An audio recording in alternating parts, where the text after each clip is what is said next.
తెలంగాణలోనే ఎన్నో సందర్భాలలో వార్తని వార్తగా రాయలేని పరిస్థితి లేదా? ఒక అమ్మాయి మీద లైంగిక దాడి జరిగింది, కేంద్ర మంత్రి గారి కుమారుడు ఈ దుర్మార్గమైన పని చేశాడు అని అమ్మాయి తల్లి తండ్రి వచ్చి కంప్లైంట్ చేస్తే ఏ మీడియా రిపోర్ట్ చేసిందండి?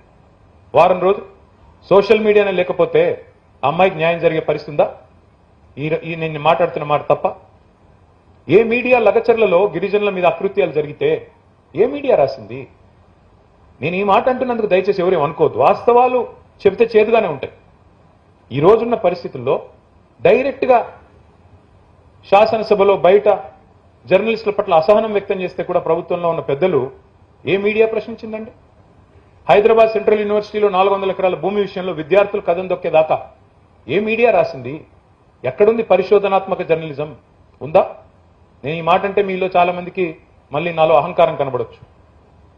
నేను ఉన్నట్టుగా అడుగుతున్నా, ఉన్నదా పరిస్థితి? రాసే పరిస్థితి, చెప్పే పరిస్థితి, స్వేచ్ఛగా నిర్భీతిగా ఇన్వెస్టిగేటివ్ జర్నలిజం అనే పరిశోధనాత్మకమైన కథనాలు వస్తున్నాయా?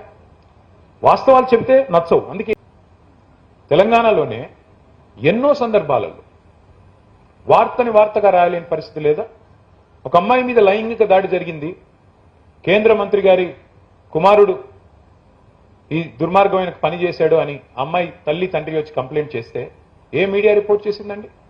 వారం రోజు సోషల్ మీడియానే లేకపోతే అమ్మాయికి న్యాయం జరిగే పరిస్థితి ఉందా? నేను మాట్లాడుతున్న మాట తప్ప?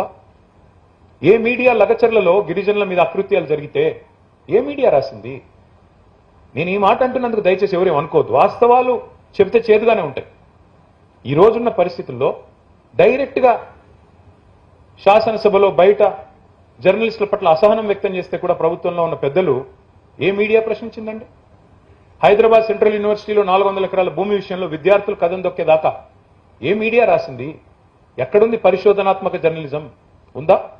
నేను ఈ మాట అంటే మీలో చాలా మందికి మళ్ళీ నాలో అహంకారం కనబడొచ్చు. నేను ఉన్నట్టుగా అడుగుతున్నా, ఉన్నదా పరిస్థితి? రాసే పరిస్థితి, చెప్పే పరిస్థితి, స్వేచ్ఛగా నిర్భీతిగా ఇన్వెస్టిగేటివ్ జర్నలిజం అనే పరిశోధనాత్మకమైన కథనాలు వస్తున్నాయా? వాస్తవాలు చెబితే నచ్చవు. అందుకే